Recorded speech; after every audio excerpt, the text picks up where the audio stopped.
Hi everyone, I'm V with Passions and Distractions, and welcome back for part 3 of my series, Ways to Use Small Stamps. Today, one of the first things that I'm going to show you is a great way to get maximum impact from your small stamps. So we're going to start with a piece of cardstock that I've cut to 2.5 by 5. And then of course I've just scored it at the 2.5 mark so I can have a nice square card. I've then taken a smaller piece of white cardstock and I've cut it to 2 by 2. So I have a pretty thick frame going around this. So what we're going to want to do is we're just going to want to go ahead and stamp our image right onto the front. So while I'm grabbing my stamps, let's talk about why this project is so great. One of the things that makes it great, of course, is that, hey, you're going to use your small stamps. Isn't that why we're here?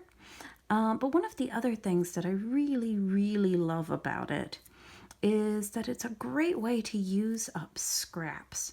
So you know you have them. We all have these little tiny, tiny pieces of scrap paper that are obviously too big to throw away, but definitely too small for your average project. Well, when you do something like this, you're really getting a project with some impact. So that's a great reason to do this. These cards are also super cute for all kinds of things. You know, if you make them with something, you know, more generic, they can be great. Keep a little stash of them in your desk at work, and you can give them to your coworkers when they do something great, like a little thank you card or as an acknowledgement. How great would that be? You know, if you're running a team, just a little something to say, hey, I see you and I see what you're doing, and it better be good. This is assuming any of us ever go back to work ever again. So if you're ever around humans again in your entire life, this is something that you can do. I'm trying to get this little spider inked up, and it looks like he's going to be quite the Dickens. Hang on. So I'm back with an ink pad with even more muscle. So we're just going to dip this little spider in there. Oh yeah, that's a saturated spider, eh? Now remember, when you're trying to line up a stamp and you can't see where it's going, you're just going to want to use your ruler. So just go ahead and take your ruler and figure out about where you want the two parts to join. So this is a great way to make a scene. Not like making a scene in a restaurant where, you know, you can never go back there again. This is more like a basic scene. Now, another way that you could handle this would be, in this particular case, to just draw a line. But that's not how we're going to handle it. So what you're going to want to do, at least we're not planning on it. We'll see what happens. Remember from the last video, you just drag the stamp until you feel the image catch on the ruler, and then you can press down, and you get a great impression. So our little guy there didn't quite connect, but that's okay, because you can just take, well, a pen, if I had one. Yeah, you can take a pen and you can draw a line. I'll be right back. And I'm back with my fine point pen. Welcome to the train wreck, friends. So what I'm just going to do is I'm just going to take this and I'm going to connect it. And I'm just going to connect him right on up to the web. So now I have a very complete little scene. Now I have a couple of options. I can maybe stamp another word underneath. You know, like I've got this really cute stamp in here that just says boo. And I think that would fit well. I didn't actually think when I was working on this that there was going to be room for a sentiment on this particular card, so I didn't pull out a matching sentiment. Here we are, friends. Here we are. Yes, yes, there is room. Now, you can, of course, absolutely line this up with the ruler. And you know what? Because I'm having a really low success rate today on getting things right, I think that's what I'm going to do. because I want to make sure that it's fairly even and that it doesn't creep too far up. So just drag it along until it touches the ruler and then press down. Fabu. Now, because there's still quite a bit of white space, but I don't really want to build a bigger scene, I'm just going to tackle it in probably one of the easiest ways ever that I feel like people have forgotten a lot lately. And that is just taking the edge of my ink pad, and in this case, I'm using Soft Granite. This one's by Hero Arts. So it's a nice gray, and I'm just going to start inking the edges, just like that. You're literally just holding the paper and holding the ink pad at an angle and just dragging it along like that. So not only am I getting color along the edges, but I'm getting sort of this great aging effect to it. And it's very hodgepodge, which is what I want. You know, and where it gets close to the design, I can kind of pull back. And where there's a lot of whiteness, or where there's a lot of negative space, I can really fill that in more. So that looks pretty cute. Pretty big fan of that. So now I can just take that, flip it over, run a little glue on it, run a little more glue on it,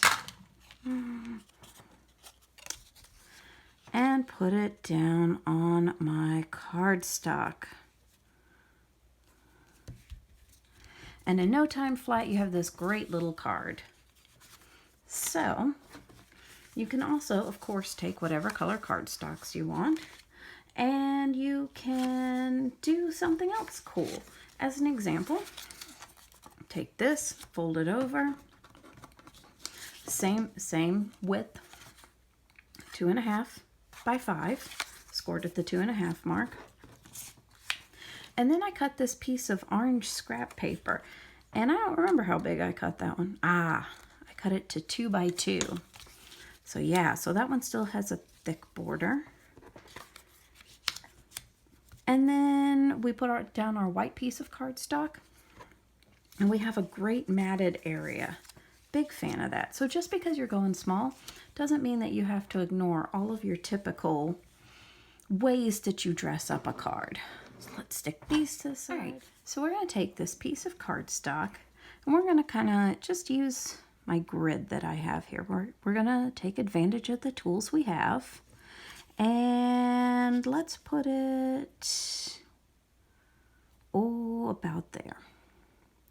So what we're going to do is we're going to take our pumpkin, get it nice and orange with some tangerine ink.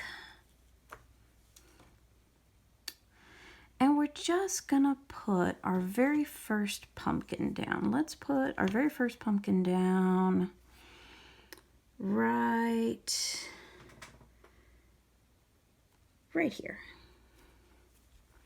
Now I did get a smear there. We'll live. Right.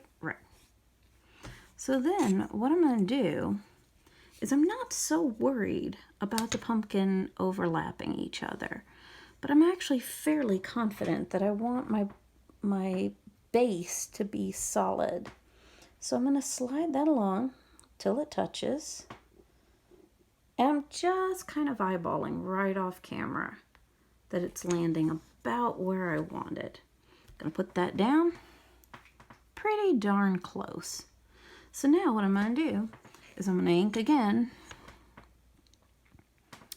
And I am going to just put this about here. Now, once again, I'm not masking. This is orange on orange. Let's not get too stressed about this. It's a tiny little card. Let's just have fun, right? Right.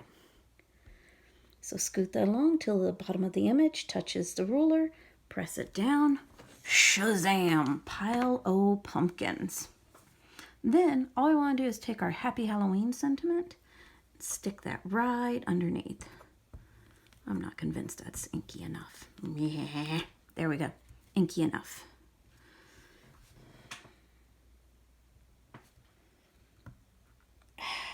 There we go. Little off center will all live. So once again, what I'm going to do is I'm just going to ink my edges. And that kind of helps cover up my horrible, horrible smear there. And certainly helps fill in the space. Oh, see, I end up with kind of almost a mirror schmear. Super into it. Now, of course, I haven't said this, but man, if you want to go nuts and you want to add like gemstones and pearls and enamel dots and whatever else, you do you, boo, right? So let's just grab our glue this down. Man, I don't know why I can't work tape tonight. Yeah, tape runner. You want to center your mat. And then you want to top that off. And oh look, you get to see where I messed up on my other tape. Yeah. You know, I'm not perfect. I think I've pretty much demonstrated that. All right, look at that. Look at how cute that is. We are so ready for Halloween. Let's see what else we got. Okay, so another way, of course, to reduce the amount of space that you're working in is doing something like these little tags. So a bunch of these for Halloween would be super cute, tied to like homemade popcorn balls. Or not homemade, you could also just buy them. But yeah, doing something like that would be really cute. So I took a Sizzix die and I cut out a couple of different sizes, different card stocks. And we're just going to go ahead and decorate these up real quick. So this first one, you know, pretty simple, pretty basic. There you go. You got a witch hat. You got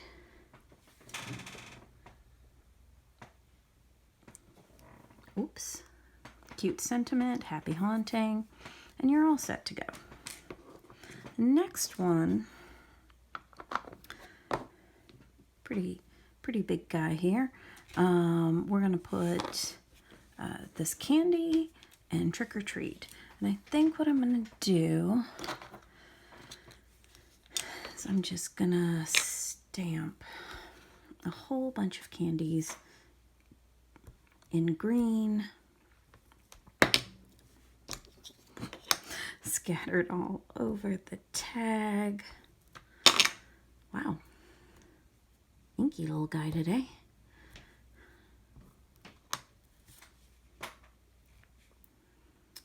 Let's see. Pretty much the same way, you know, when you were making your background stamp the last time, or backgrounds, where you're just using the stamp and you were scattering it every which way. You remember that.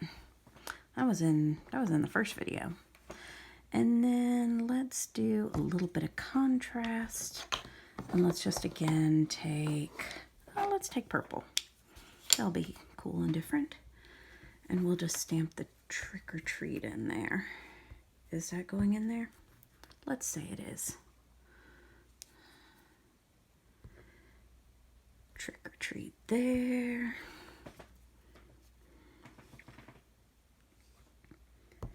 Trick or treat there. Trick or treat there. And you can just be pretty loose and easy with that. Then finally, we have this other small stamp. And so what I'm going to want to do with that is let's just shake it up a little bit. So we're going to take this piece of washi tape and this orange marker, and I'm just using this washi tape as basically like my stencil to draw around. So all I'm looking is to create a circle. And then let's take the brush side, because I want to kind of fill this in quickly. And basically all I'm going for, well, you'll see in a minute. How about that? We don't have many surprises in life. Let's keep this one a surprise just a little bit longer. So we're going to take this witch, I'm going to dip her in our ink. And we're gonna stamp her right there. So it's like she's silhouetted against the moon. And you can really do pretty much anything you want after that. If you wanna, if you wanna ink the edges, if you wanna color in the rest of that, with like a dark blue, that might be pretty cool. Matter of fact, let's try that. This is a Prussian blue. Yeah, we'll go with the brush tip.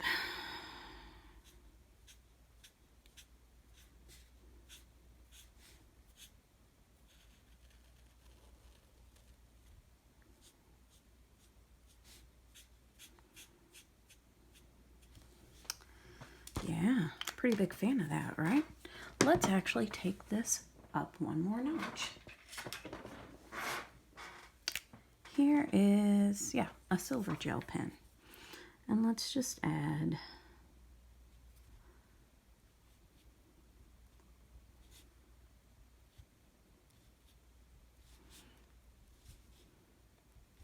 a few little dots of stars.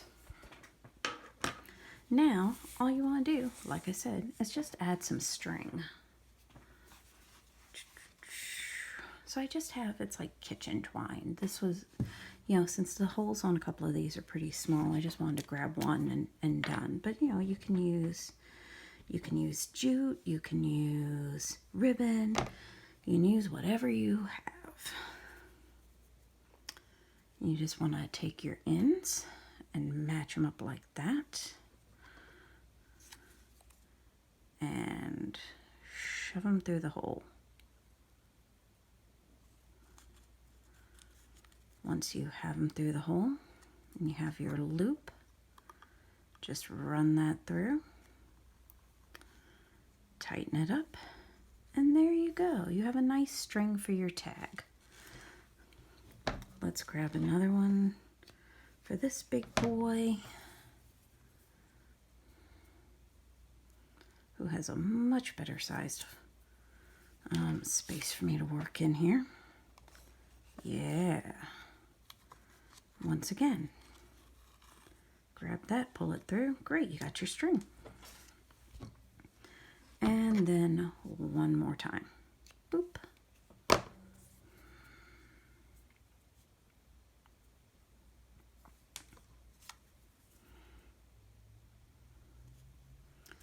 Run it through the hole.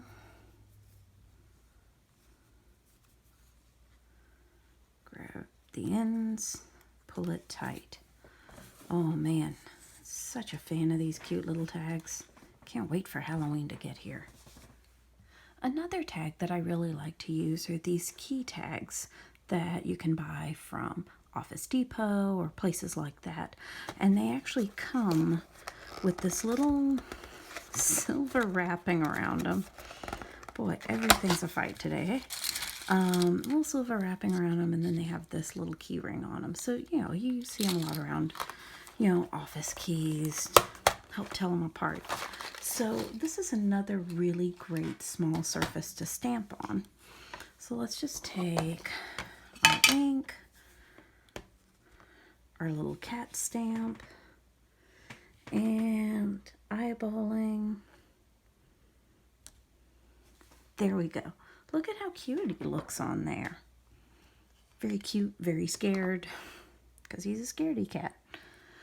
So you can take that, and you can, once again, put that on a little treat bag that you've made for somebody. Really any little thing. Imagine how cute these would be if you were using like a small snowflake, and you could put them on Christmas gifts. And speaking of gifts, another thing that I like to do when I am throwing dinner parties, which I haven't gotten to do in ages, I always like to send everybody home with a little present. So normally I make some candies or something like that, and then I make one of these little boxes to put all the little treats in, and I normally put their initial on the top. This is one I made for myself just to store some things in. So let's take this same theory though, and let's say that you made a little treat box for somebody for for Halloween, since that's what we're working with. All you need is your little circle, just like this. And then you're just going to want to stamp your design on. I'm going to use a little candy again, since that's normally what's in there.